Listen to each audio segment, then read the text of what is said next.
नमस्कार दोस्तों, स्वागत है आपका। मैंने एक वीडियो डाला था मार्जिनल टैक्स रिलीफ, जिसमें थ्योरेटिकल पार्ट था, कंसेप्ट क्लियर किया था। लेकिन ये वीडियो एक डिटेल वीडियो है जहां मैं पूरी आईटीआर फाइल करके बताऊंगा कि मार्जिनल टैक्स रिलीफ में कैसे बेनिफिट लिया जाता है। प्रैक्टिकल रूप में स्टेप बाय स्टेप प्रोसेस मैं आपके सामने स्क्रीन पे शो करूंगा। सबसे पहले मैं बता दूं, ये वीडियो चाहे आप सैलरीड पर्सन है, चाहे आपकी इनकम हाउस प्रॉपर्टी से है, चाहे आप बिजनेसमैन है जो कि सेक्शन 44 एडी में रिटर्न फाइल करते हैं, चाहे आप ऐसे प्रोफेशन से हैं, सीए हो गया, कोई इंटीरियर डेकोरर हो गया, या काफी सारे ऐसे प्रोफेशन है जो कि सेक्शन 44 एडी में अपनी आईटीआर भरते हैं। अगर आप उसमें भी भरते हो, फिर भी मार्जिनल टैक्स रिलीफ का बेनिफिट आप इस वीडियो को देख के ले सकते हैं। एक छोटा सा एग्जांपल ये है, मान लीजिए आपकी इनकम 7,50,000 और 20 रुपए है। अब होगा क्या, 50,000 का तो आप स्टैंडर्ड डिडक्शन लेके 7 लाख अपनी इनकम ले आओगे, लेकिन यहाँ पे इनकम आपकी रहेगी 7,20,000 रुपए। इस वजह से इस पे पूरे पे टैक्स लगेगा, जो कि 25,002 रुपए होता है। लेकिन मार्जिनल टैक्स रिलीफ आपके लिए ये फैसिलिटी प्रोवाइड करेगा कि वो सिर्फ और सिर्फ आपको 20 रुपए टैक्स के रूप में पे करने की फैसिलिटी प्रोवाइड करता है, यानी आपको 25,000 रुपए की रिबेट मिल जाएगी। इसी तरह इस कंसेप्ट को आगे लेके चलता हूं, मैं पूरी आईटीआर फाइल करके बताता हूं। आप चाहे सैलरीड पर्सन हो, चाहे हाउस प्रॉपर्टी से हो, चाहे बिजनेस और प्रोफेशन से हो। स्टार्ट करते हैं। सबसे पहले चलते हैं www.incometax.gov.in ई फाइलिंग पोर्टल पे। देखिए, ई फाइलिंग पोर्टल www.incometax.gov.in का पेज आपके सामने खुला है। वहां राइट में एक ऑप्शन है, जहां आप क्लिक करोगे तो लॉगिन का ऑप्शन प्रोवाइड करेंगे। उस पर क्लिक करने के बाद आप लॉगिन पे क्लिक करें। लॉगिन पे क्लिक करने के बाद आपको जो यूजर आईडी है, आपका पैन नंबर, वो एंटर करना है, फिर कंटिन्यू करना है। उसके बाद आपको पासवर्ड डालना है। पासवर्ड डालने से पहले एक चेकबॉक्स है लॉगिन जहां लिखा हुआ उसके नीचे, उसके बाद आप पासवर्ड एंटर कीजिए, फिर कंटिन्यू कीजिए। और अगर आपके पास पासवर्ड नहीं है, आप पासवर्ड भूल गए हो, तो फॉरवर्ड पासवर्ड करके भी आप फिर से लॉगिन कर पाओगे। और लॉगिन में कई लोगों के ओटीपी भी है, ओटीपी से लॉगिन होता है, तो आपकी स्क्रीन पे शो कर रहा है लॉगिन यूजिंग ओटीपी। वहां आपको जनरेट ओटीपी पे क्लिक करना है, उसके बाद कंटिन्यू पे क्लिक करना है, फिर आई एग्री चेकबॉक्स है, उस पर क्लिक करके जनरेट आधार ओटीपी पे क्लिक करना है। और आपके जो नंबर है यूआईडी से लिंक, उस पर एक ओटीपी आएगा, वो ओटीपी एंटर करें, फिर लॉगिन पे क्लिक करें। और अब आप लॉगिन कर चुके हो ई फाइलिंग पोर्टल पे, जहां अपने को अपनी इनकम टैक्स रिटर्न फाइल करनी है। तो देखिए, होम स्क्रीन पे एक ऑप्शन आ रहा है कि फाइल नाउ भी लिखा हुआ आता है फॉर असेसमेंट ईयर 2024-25। और आप अगर दूसरे वे से जाना चाहें तो ऊपर ई फाइल एक ऑप्शन है, जहां आप क्लिक करोगे तो नीचे इनकम टैक्स रिटर्न आपको ऑप्शन देगा, और वहां फाइल इनकम टैक्स रिटर्न पे जाके भी आप जा सकते हैं ई फाइलिंग पोर्टल पे, जहां अपने को आईटीआर फाइल करनी। मैं सीधा यहाँ पे क्लिक करना हूं, फाइल नाउ पे। नेक्स्ट स्क्रीन जो आपको दिखेगी वो असेसमेंट ईयर 24-25 सेलेक्ट करना है, और जो मोड ऑफ फाइलिंग है वो ऑनलाइन सेलेक्ट करना है। फिर कंटिन्यू पे क्लिक करोगे तो आपको वहां ऑप्शन दिखाई देगा। दो ऑप्शन है कि आप पहले से कोई आईटीआर फाइल करने की कोशिश की, आपने ड्राफ्ट में सेव है, तो वहां रिज्यूम फाइलिंग कर सकते हो, और फर्स्ट टाइम फाइल कर रहे हो तो स्टार्ट न्यू फाइलिंग। मैं स्टार्ट न्यू फाइलिंग पे क्लिक करूंगा। फिर आगे ऑप्शन आएगा, आप इंडिविजुअल हो, एचयूएफ हो या अदर हो। मैं इंडिविजुअल पे टिक करके कंटिन्यू करूंगा। तो फिर मेरे पास ऑप्शन दिखाई देंगे कि मुझे आईटीआर कौन सी फाइल करनी है, आईटीआर 1 करनी है, 2, 3, 4, 5, 6, 7, जो भी अपने को आईटीआर सेलेक्ट करनी है वो यहां सेलेक्ट होगी। मैं यहां सेलेक्ट करूंगा आईटीआर 4, क्योंकि मेरी इनकम में सैलरी है, हाउस प्रॉपर्टी है, और मैंने टेक्निकल सर्विसेज दी है, यानी बिजनेस और प्रोफेशन के ऑप्शन को भी मैं सेलेक्ट करूंगा। सेक्शन 44 एडीए में यूज करूंगा। मैंने सेलेक्ट किया आईटीआर 4, उसके बाद प्रोसीड विद आईटीआर 4 करूंगा। आगे जो आपको स्क्रीन शो करेगी वहां लेट्स गेट स्टार्टेड पे क्लिक करें। उसके बाद ऑप्शन देंगे कि आप आईटीआर क्यों फाइल कर रहे हैं। आपकी जो इनकम है वो बेसिक एग्जेम्पशन लिमिट यानी 2.5 लाख से ज्यादा है, इसलिए फाइल कर रहे हैं। या दूसरे कैटेगरीज दे रखे हैं कि आपका जो दूसरी कंट्री में आप घूमने गए हो, वहां 2 लाख से ज्यादा का आपका अमाउंट एग्रीगेट रूप में खर्च हुआ है, या फिर आपके 1 लाख से ज्यादा का इलेक्ट्रिसिटी बिल आता है। और नीचे एक ऑप्शन दे रखा है अदर। मैं यहाँ सेलेक्ट करूंगा कि जो मेरी इनकम है वो बेसिक एग्जेम्पशन लिमिट से ज्यादा है, इसलिए मैं आईटीआर फाइल कर रहा हूँ। उस पर टिक करके कंटिन्यू पे क्लिक करूंगा। फिर आपकी स्क्रीन पे शो करेगा कि आईटीआर के जो प्री फिल्ड बेस्ड इन्फॉर्मेशन है वो अवेलेबल आपको कर दी गई है। यहाँ आपको प्री फिल्ड डाटा कुछ दिखाई देगा, वो आपको फिल नहीं करना पड़ेगा, ऑलरेडी फिल आएगा। ओके करके नेक्स्ट जो स्क्रीन है उसमें रिटर्न समरी में आप देखिए सबसे पहला ऑप्शन है पर्सनल इन्फॉर्मेशन।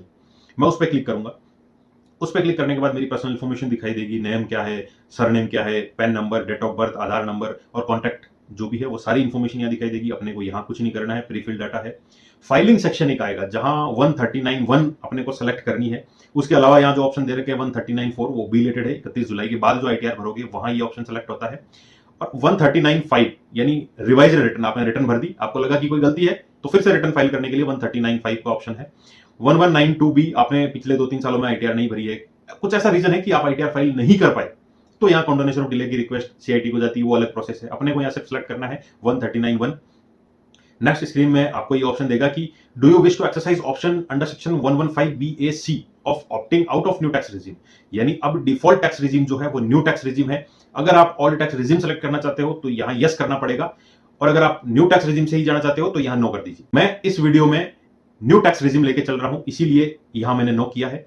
नीचे आपको बैंक डिटेल्स दिखा देगी कौन सा आपका बैंक अकाउंट है। एक चीज ध्यान रखिए, यहाँ वैलिडेटेड अकाउंट जो स्टेटमेंट है ना वो दिखाना चाहिए, यहाँ नीचे लिखा हुआ वैलिडेटेड ये दिखना चाहिए, ताकि आपका रिफंड आए तो आपको कोई इशू नहीं हो, इजीली रिफंड आ जाए। और आपका अगर यहाँ बैंक अकाउंट और ऐड करना चाहते हो तो भी ऐड अनदर का ऑप्शन दिया हुआ है। उसके बाद मैं कंटिन्यू पे क्लिक करूंगा, यानी मेरी जो पर्सनल इन्फॉर्मेशन है फर्स्ट ऑप्शन मैं कंप्लीट कर चुका हूं, वहां कंफर्म लिखा हुआ आ गया। सेकंड में मैं आता हूं gross total income. Gross total income पे क्लिक करूंगा, न्यू टैक्स रिजिम है इसीलिए यहां सिर्फ और सिर्फ कुछ ऑप्शंस दिए हुए हैं जो कि आप डिडक्शन क्लेम कर सकते हैं। जैसे कि आपका टूर या ट्रांसफर पे ट्रेवल करते हो तो सेक्शन 1014(1) में आप डिडक्शन क्लेम कर सकते हो, वो है। 1014(2) में आप कर सकते हो, वो है। और कुछ एग्जम्पशन है सैलरी इनकम से, वो भी यहां आपको शो करेगा। जैसे कि हो गया 10(6) में रिन्यूमरेशन आया है, 10(7) में कोई अलाउंस या परक्विजिट है जो कि आउटसाइड इंडिया में जो सिटीजन ऑफ इंडिया है या गवर्नमेंट की तरफ से पे किया जाता है, death cum retirement gratuity, earn leave encashment आया है, या फिर commuted value of pension received. ये सारे ऑप्शंस आपको यहां दिखाई देंगे न्यू टैक्स रिजिम में। अगर कुछ है ऐसा आपका तो यहां एंटर कर दीजिए, अदरवाइज कंटिन्यू पे क्लिक करें। उसके बाद आपको शो कर जाएगा कि आपकी सैलरी कितनी है, इनकम फ्रॉम सैलरी यहां ऑप्शन दे रहा है। एक चीज ध्यान रहे, या एडिट का ऑप्शन आ रहा है। अगर आपको लगता है कि आपकी ये एक्चुअल सैलरी नहीं है जो यहां शो कर रहा है, इससे ज्यादा है या इससे कम है, तो यहां आप एडिट ऑप्शन को सेलेक्ट करके एडिट भी कर सकते हैं।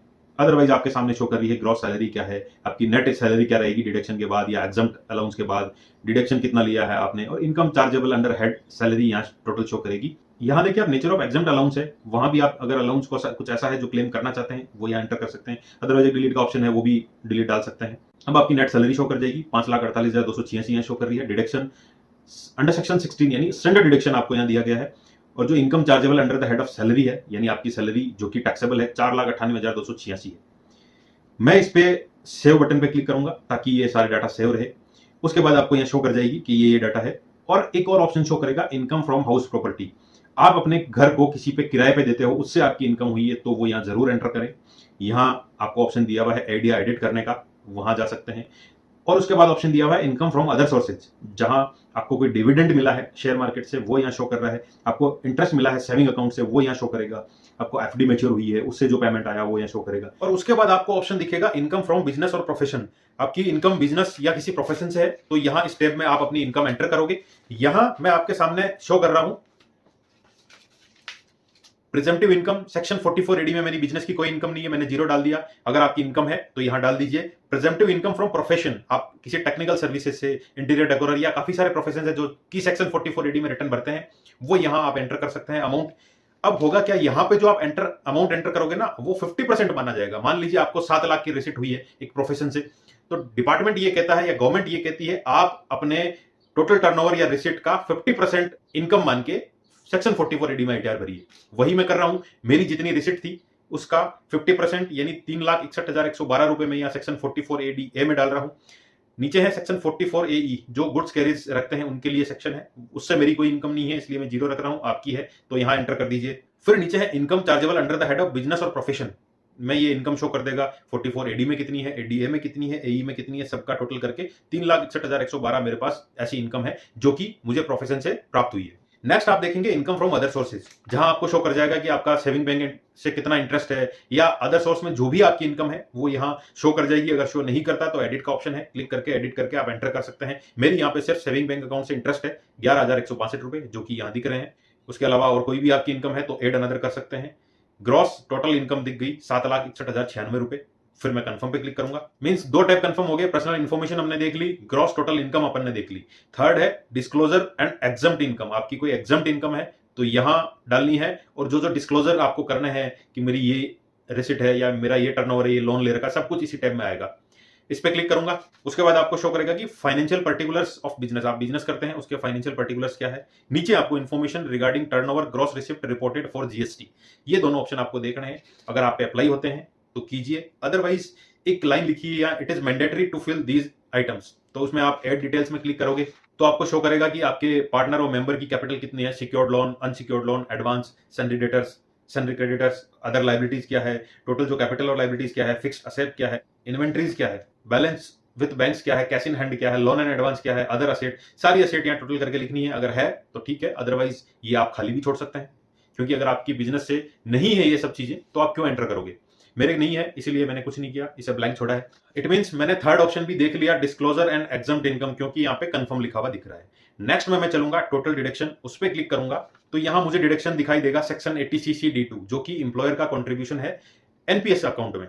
इंप्लॉयर जितना भी कंट्रीब्यूशन देता है वो यहां शो करेगा आपको। अगर आप गवर्नमेंट सर्वेंट हो तो 14%, प्राइवेट सेक्टर में हो तो 10% आपको ये डिडक्शन अलाउ है, जो कि अमाउंट यहां पे शो कर रहा है। ये अमाउंट सही है तो यस पे क्लिक रखिए, अगर नहीं है तो नो करके उसे चेंज भी कर सकते हैं। मेरे लिए अमाउंट सही है, मैंने यस किया और कंटिन्यू पे क्लिक किया तो मुझे वेरीफाई योर डिडक्शन लिखा हुआ दिखेगा, जहां 80cc D2 और उसका अमाउंट लिखा हुआ है। उसके अलावा सारे डिडक्शन जो है ब्लर कर रखे हैं, यानी मैं ये डिडक्शन क्लेम नहीं कर सकता क्योंकि मैं न्यू टैक्स रिजीम ऑप्ट कर रहा हूं। अगर ऑल टैक्स रिजीम में होता तो ये सारे डिडक्शंस भी आप क्लेम कर पाते। टोटल जो डिडक्शन है वो 47,420 रुपए है, वो यहां शो कर रहा है। मैं कंफर्म पे क्लिक करूंगा, इट मींस मैं टोटल डिडक्शन भी कंफर्म कर चुका हूं, कंफर्म दिख रहा है। अब मैं क्लिक करूंगा टैक्स पेड पे, तो यहां लिखा हुआ आएगा verify your taxes paid details. यहां पे टीडीएस लिखा हुआ आएगा सैलरी पे, टीडीएस लिखा हुआ आएगा अदर देन सैलरी पे, टीसीएस आएगा, टीडीएस आएगा जो कि फॉर्म 16C और 16D में शो करेगा, और टीसीएस आएगा जो कि फॉर्म 27D इशू करता है कलेक्टर, उसके द्वारा उस फॉर्म में शो करेगा। या फिर आपको यहाँ ऑप्शन दिखेगा एडवांस टैक्स और self assessment tax. Advance tax जो कि अगर आपकी 10,000 से ज्यादा का टैक्स बनता है तो लाइबिलिटी है, वो जितना भी आपने पे किया वो यहाँ शो करेगा। सेल्फ असेसमेंट में आपने जितना टैक्स पे किया वो यहाँ शो करेगा। ये सारे कॉलम देख लीजिए, मेरे यहाँ पे सिर्फ और सिर्फ टीडीएस है अदर देन सैलरी, जो कि 72,223 रुपए है, वो यहाँ शो कर रहे हैं। मैं कंफर्म पे क्लिक करूंगा, इट मींस टैक्स पेड भी कंफर्म हो गया। लास्ट ऑप्शन है टोटल टैक्स लाइबिलिटी, उस पर क्लिक करूंगा तो मुझे यहां शो करेगा verify your tax liability details, computation of income. Gross income मेरी 7,61,096 रुपए है, जो डिडक्शन है वो 47,420 रुपए है। यहां आप डिडक्शन देख लीजिए 80cc D2 का मिलेगा न्यू टैक्स रिजीम में। अगर ऑल टैक्स रिजीम होता तो और डिडक्शंस मिलते। मैंने डिडक्शन का अलग से वीडियो प्रोवाइड किया है, उसमें सारे डिडक्शंस मैंने कवर किए हैं, उसका लिंक ऊपर आई बटन में है, डिस्क्रिप्शन में है, वहां देख सकते हैं। लेकिन आप न्यू टैक्स रिजीम ऑप्ट करते हो तो वो डिडक्शंस नहीं मिलेंगे, सिर्फ और सिर्फ 80cc D2 जो कि यहां शो कर रहा है यही डिडक्शन मिलेगा। फिर टोटल इनकम बची 7,13,680 रुपए। इसके बाद देखिए कंप्यूटेशन ऑफ टैक्स। एक चीज यहां बहुत अच्छे से आप नोटिस कीजिए, आपकी जो यहाँ टैक्स लाइबिलिटी बनेगी वो ज्यादा बनेगी, लेकिन आपको टैक्स कम पे करना पड़ेगा। यहीं पे वो मार्जिनल टैक्स रिलीफ का कंसेप्ट है वो काम आएगा। देखिए आपकी जो टैक्स पेबल है इनकम पे वो 26,368 रुपए शो कर रहा है। वो कैसे शो कर रहा है? 6 लाख रुपए तक 5% टैक्स लगता है जो कि 15,000 रुपए है। 6 लाख से 9 लाख तक 10% लगता है। यहां पे अपने पास 11,368 रुपए, यानी टोटल हुए 26,368 रुपए। लेकिन मार्जिनल टैक्स रिलीफ ये कहता है आपकी इनकम 7 लाख से ज्यादा है, जो कि नेट इनकम होनी चाहिए, यानी डिडक्शंस मिलने के बाद 7 लाख से ज्यादा है, और जो आपका टैक्स बनता है उस टैक्स को उठाइए और 7 लाख से ऊपर की जो इनकम है उसे उठाइए, उन दोनों को कंपेयर कीजिए। जो भी अमाउंट लोअर है वो आपको टैक्स के रूप में पे करना पड़ेगा। यहां मैं देख रहा हूं मेरी इनकम 7,13,680 रुपए है, यानी 7 लाख से ऊपर का अमाउंट 13,680 रुपए, जबकि मेरा टैक्स बन रहा है 26,368 रुपए। इन दोनों में लोअर क्या हुआ? 13,680 रुपए, यानी आपको टैक्स के रूप में 13,680 प्लस सेस देना पड़ेगा, ना कि 26,368 प्लस सेस। यानी आपका कितना बेनिफिट हो गया?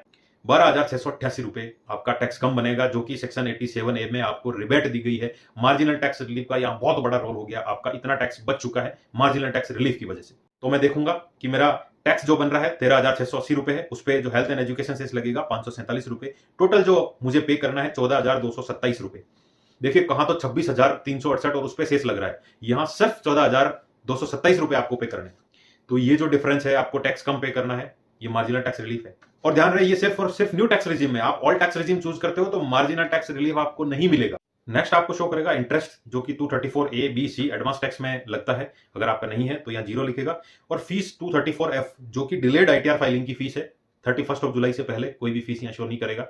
फिर मैं कंफर्म पे क्लिक करूंगा, जहां मुझे दिखाई देगा कैलकुलेशन मेरी टैक्सेबल इनकम की। ग्रॉस टोटल इनकम ये है, टोटल डिडक्शन ये है, टोटल टैक्सेबल इनकम ये है, टोटल टैक्स और फीस इंटरेस्ट सब मिला के ये है, और टोटल टैक्स पेड मैंने कितना टैक्स पे किया था। देखिए यहाँ टैक्स बन रहा है 14,227 रुपए।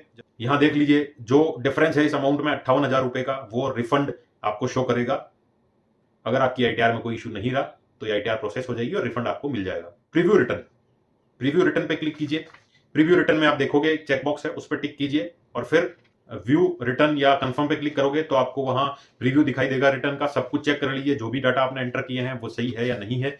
अगर सही है तो सबसे लास्ट में ऑप्शन दिया हुआ है प्रोसीड टू वैलिडेशन, उस पर क्लिक करें तो आपको दिख जाएगा वैलिडेशन सक्सेसफुल। वैलिडेशन सक्सेसफुल हो चुका है, कोई भी एरर नहीं है।